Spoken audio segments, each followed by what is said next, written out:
Technically, this leads to nothing because this is just the reassurance that the Prime Minister has taken from the House, from the National Assembly. This is more of a symbolic gesture that he needed to show to the Supreme Court and to the judges in particular that he is very much there and he is his head is very much in the game.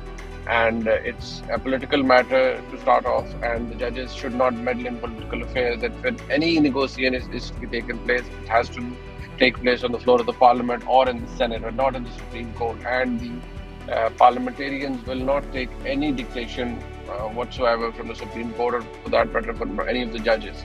So yeah, it is more of a gesture, but yes, it can cut both ways. It can somehow give a sense to the judges that they have gone a bit too far, although they are right in implementing the constitution of the Pakistan. But yes, unless there is a political consensus, election is a political process. If at all there is consensus, it's good. If there isn't any consensus between the political parties, it's no good, even if the constitution says so. And the spirit of the constitution needs to be adhered to.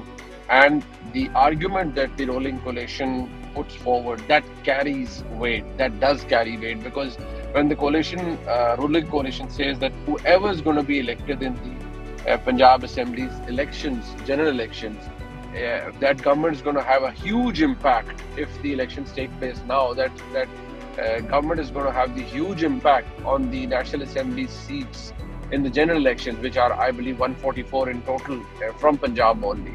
So no one can give a watertight guarantee that the then elected government of the Punjab will not have any influence over those elections. Well, of course it will have. It will try to arm twist the bureaucracy, or do all sorts of things to influence the elections.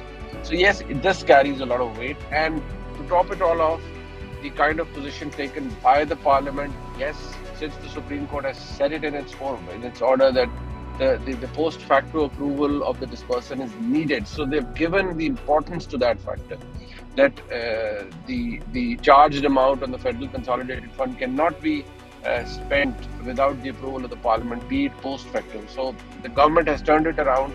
They tried to give it an impression that we wanted to seek the Parliament's approval before the disbursement. So that was a political move.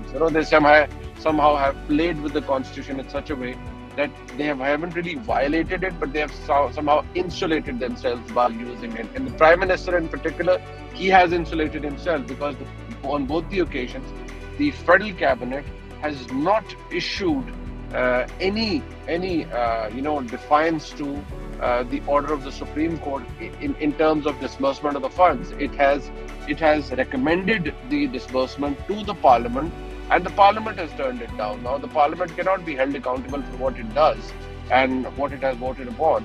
So yeah, this is more of a tricky game that the government is trying to play. How long it will be able to play it, and how long will they be able to insulate themselves from the dangling sword of contempt of court or defiance of the court? That is yet to be seen. But yes, it can cut both ways. It can somehow put the Supreme Court back in its place, or it can somehow provoke the judges to start contempt proceeding against anyone who they seem or they consider as the